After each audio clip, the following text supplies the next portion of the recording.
Well, tell me about the history of Dr. Fizzlebop, and people will hear more about him. Of course, they can already read the column, the recurring column in Clubhouse Junior magazine, published by Focus on the Family. But how did you come up with this idea? And by the way, for those that are watching this via video, Brock is dressed as Dr. Fizzlebop. He's going to put on some glasses here in the next few moments, and we're actually going to meet the good doctor here in the next few minutes. But he's got the looks like dinosaurs and cactus. That's his signature. His signature shirt is the dinosaur shirt. Yep. Okay. Got that. Got my nice lab coat on, because you got to have a lab coat. You got to have a lab coat. We use a lot of colorful things in our experiments, and definitely don't want to get on my beautiful dinosaur shirt.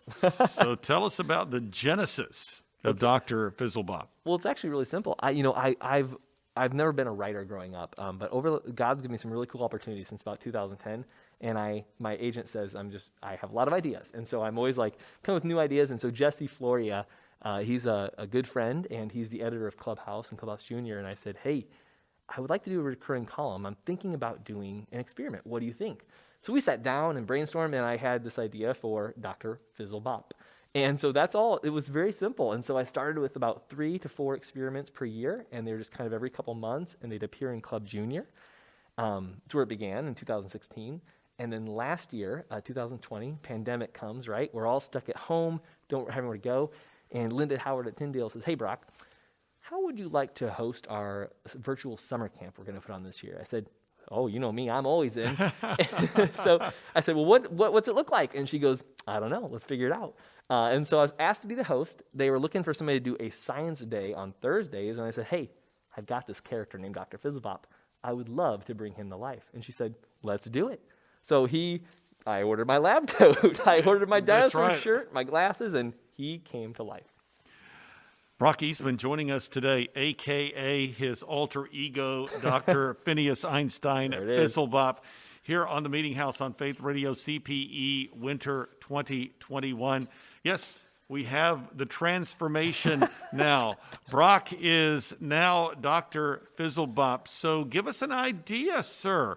What sort of experiments can people expect here as you launch your series? Well, Dr. Fizzlebop, I believe in the 4 F's, and that is faith, family, fun, and fizz. Fizz for sure. And so all these experiments are meant to be something really simple. Families can do at home together. That's going to connect them back to their faith, because here's the deal. We know that God is this amazing designer. He created this world. He created you, Bob. He created me. Mm-hmm. And I want to connect that to science, to things that kids see in their everyday lives that maybe society is saying this is how science works. And we can say, no. God designed it to work that way. So that's where the faith part comes in. You do it as a family.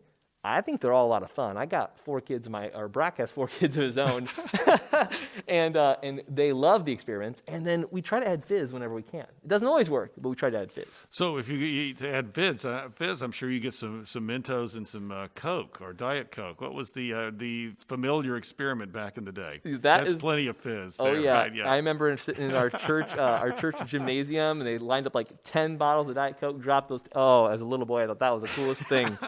Haven't done that one with my kids yet, but we will get there. We will get there. So how do you inject the faith element? Yeah. Well, like I said, we know that in the Bible, it talks a lot about the things that God has done and the things he's created. There's a lot of amazing, not only scientific facts in the Bible, and that's trying to pull that out and say, hey, look at God created this to work in this way. Now we just dissect that and look at how that actually happens in science. But he created the science behind everything from we did an experiment today at the devotions, and we added vinegar and baking soda to inflate a balloon. Very simple, fizz inflator, but that chemical reaction that happened, God made it to happen that exact way. So we take that, we tie it to a Bible story or a Bible verse and say, hey, here's a really cool story, and here's an experiment you can do to drive that faith lesson home tied to that science experiment. Well, this book has 52 easy experiments that people can participate in as a family. As I understand it, you got started, you were going to do, 30 or 31? Yeah. And it became 52. So obviously plenty of material, plenty of imagination that's going on here. Yep, we started 31, thought that'd be a great number. And, as I started getting to the experience and seeing all these great Bible stories, I'm like, oh, that could connect and that could be great. We ended up with 57 total. So there's 1 per week plus 5 holiday bonuses from New Year's to Valentine's to Christmas. So a lot of fun for a family to do.